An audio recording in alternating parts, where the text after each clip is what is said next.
G'day, it's Heath here from pickinglessons.com. In this banjo lesson, we're going to take a look at a great arrangement of Whiskey Before Breakfast for the 5-string here. We're in standard tuning. Whiskey Before Breakfast is in the key of D, but we're going to leave the banjo in standard G tuning. So G, D, G, B and D. We're not going to change anything. So we're going to have a look at how we're going to do this in a moment. Here we're going to have a look at part A in this lesson, but if you head to pickinglessons.com, you better get yourself a copy of the tablet you were working from, plus part 2 of this lesson where we take a look at part B. We'll break it all down, we'll have a look at some exercises as we go as well. There's also a play along and backing track there, so once you get to know the tune, you can use those to help you practice and learn the tune. So pickinglessons.com. Alright, let's jump on into a slow playthrough first, and then we'll have a bit of a chat about how this is all fitting together and how this is working for the tuning. Part A, once through. 1, 2, 3, 4.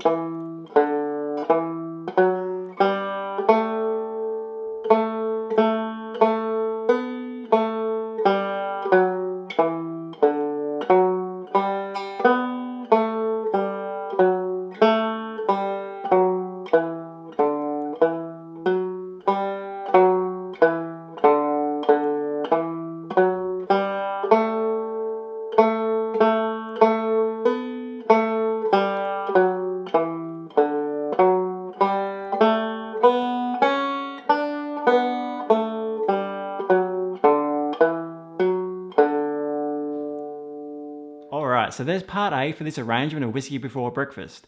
Part A really uses a single string technique. Part B, we venture into the melodic technique with a little bit of single string there at the end. And our banjo is tuned in standard G, even though we're in the key of D for Whiskey Before Breakfast. The reason it's going to work is essentially we're using this low D string we already have in the G tuning.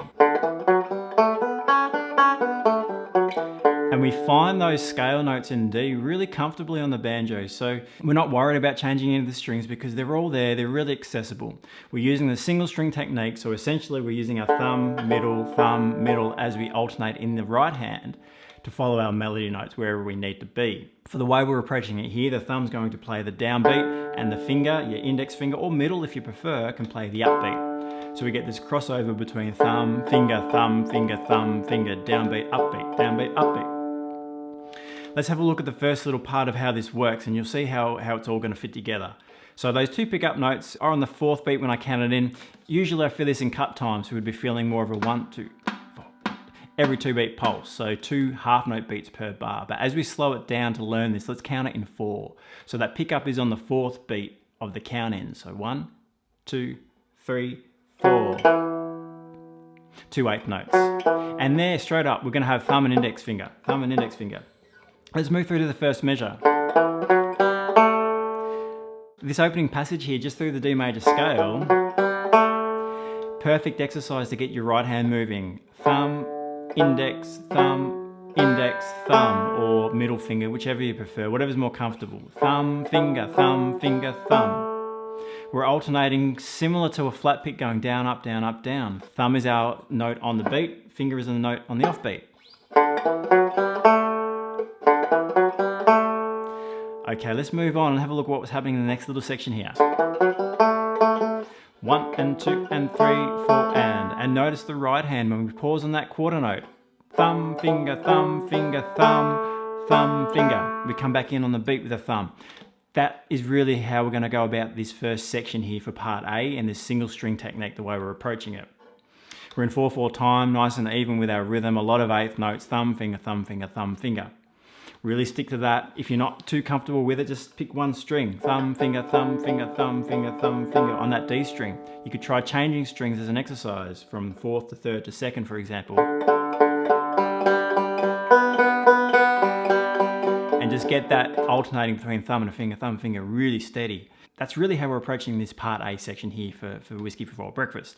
All right, let's run through now the rest of the tune here for part A. Once you get used to the right hand, the left hand's pretty straightforward. Just one thing I'll mention, first finger's on the 2nd fret, third finger's on the 4th fret. When we get to it, second finger's on the 3rd fret. We're playing out of position 2. If you can remember that, and you can work on your right hand, it's really not that hard to play. Getting up to tempo, if you're not comfortable with the technique, will be tricky, but the techniques are pretty straightforward once we start to break them down. So picking it up from measure 2. Running down the scale there with a hammer on up to that B note. Hammer on. And notice again in the right hand, thumb, thumb, finger, thumb, finger, thumb. Measure 3. There again, we've got our same thumb, finger, thumb, finger. The fact that we're crossing over strings may be a little awkward until you get used to it, so that's probably a nice exercise right there in measure 3. So starting on string 3, then string 4, string 3, string 3, string 4. Back to that finger on the string 4 on the last note. Measure 4. Another hammer on in there. 1 and hammer on. Thumb, finger, thumb, thumb, finger, thumb, finger. You can see how this is fitting together. Thumb, index, or thumb, middle, thumb, finger. Whichever you're comfortable with, won't matter, but the thumb, finger is important. Left hand position is played out of position 2. Keep it slow. Go back through that first portion of the lesson where we went through it completely. The rest of it's pretty straightforward. We've got a little bit of a repeat.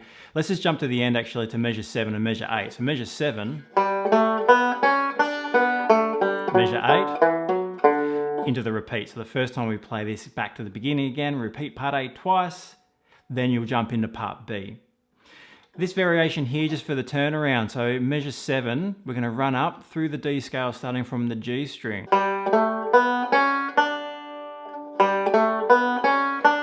Running back down, open B, changing strings but still alternating fingers. And then this final bar with another hammer on it in there. 1 and 2 and 3, 4. Pick up notes to lead us back to the repeat. Second ending is different. We'll have a look at that in the next lesson. Okay, single string technique is what we're using here. We're focusing on really these 3 strings. That's what we're working on here in part A, and those 3 strings fit the D major scale beautifully, which is why it's working for Whiskey Before Breakfast right now at the moment without changing any tuning. When we jump into part B, we're going to be more melodic technique. We're going to be using the high 5th string here, the high G, and it's going to form part of our melody. It's going to work really nicely. The only thing you need to consider is when you're backing up, we haven't changed any of the tuning, so really on a D chord, you're probably going to focus on those 4 strings, the G chord, you can use the high 5th string, the A chord, you could use the 5th string as well, it creates the A7 chord.